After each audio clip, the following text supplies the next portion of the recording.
Oh,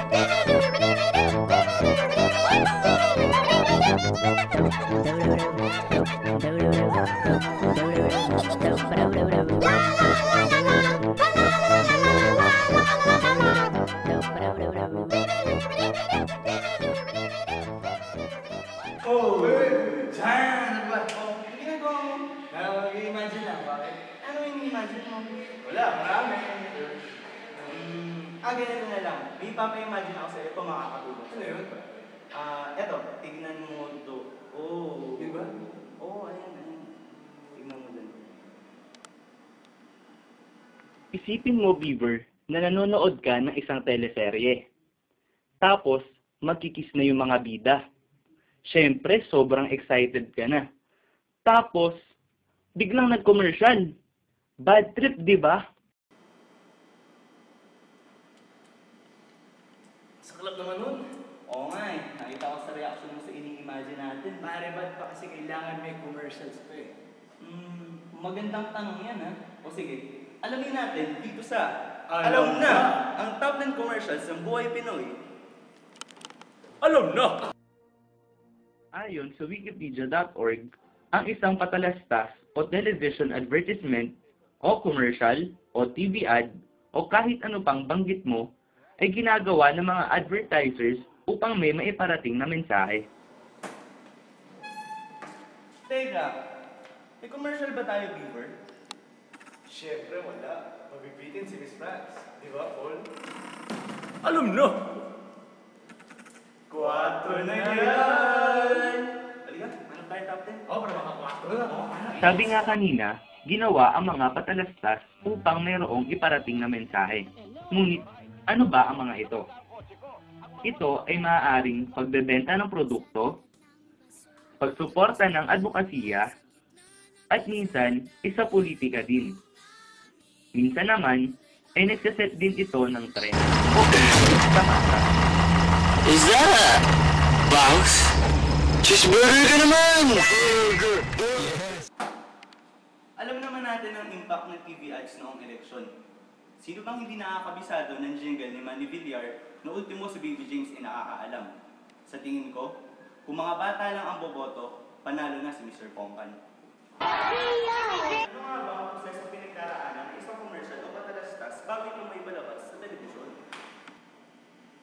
Kami nga pala ang Group 6, ang Macho Gomido Group ng Philcombo L83 ni Miss Franz Luis F. Santos.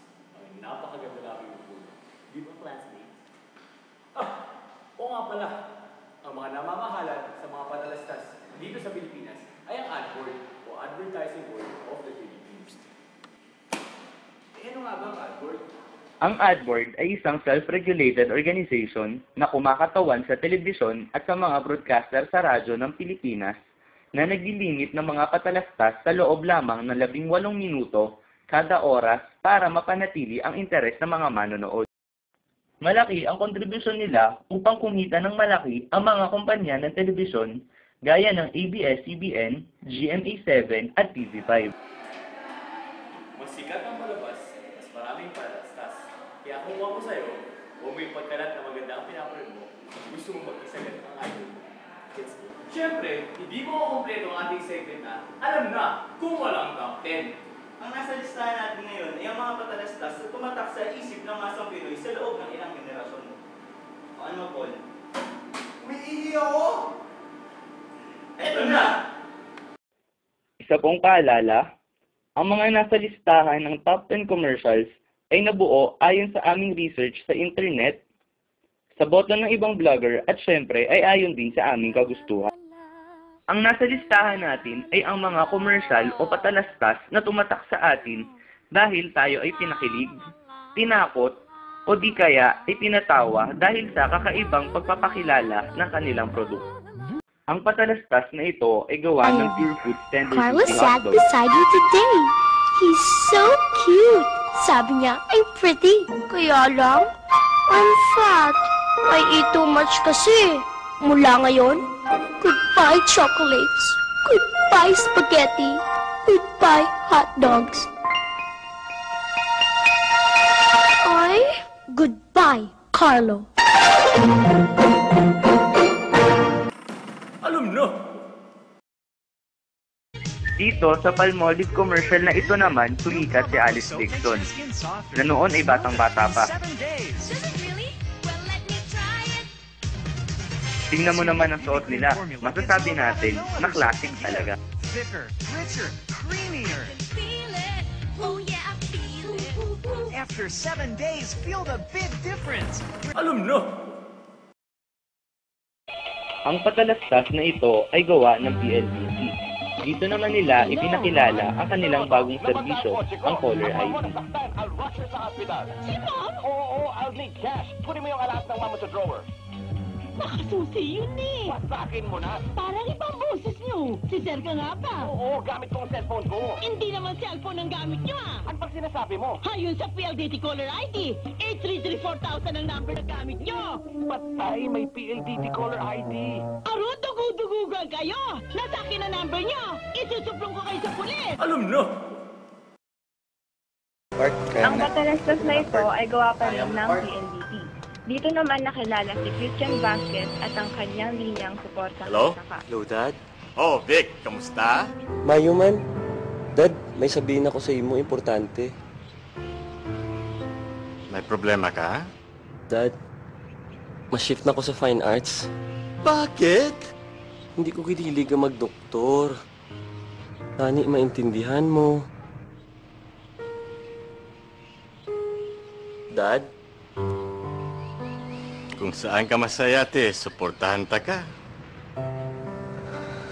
Buti na lang may maaasahan. Salamat, Dada. Alam na! Oh, panahon natin to, si Bulilit.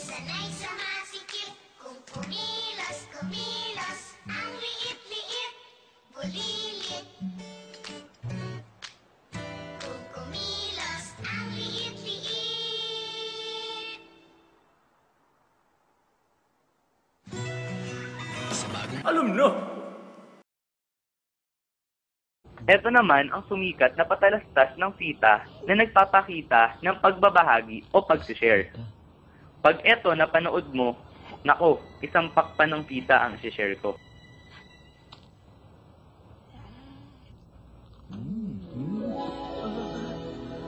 Dahil sa usiyak ng inyong puso, isang kahilingan. Sports car! Yung red! Alam na! Ito naman ay isang patalastas ng Coca-Cola. Ito naman nakilala si Nicky. Sana'y masabi sa awit kong ito lahat ng ninanais nitong puso ko. Sana saan man patungo sa buhay, may pag-ibig, may pag-asa, may saya at saysay. Sana sa bawat sandali matikman pa sarap ng pagsasama at simpleng ligaya. Tara na, sakyan lang, malay mo. Andyan lang ang hinahanap mo.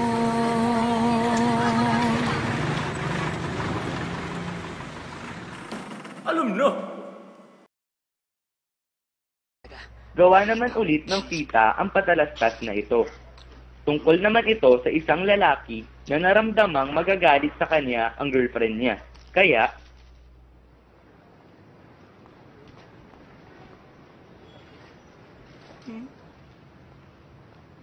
Bakit ngayon lang ako?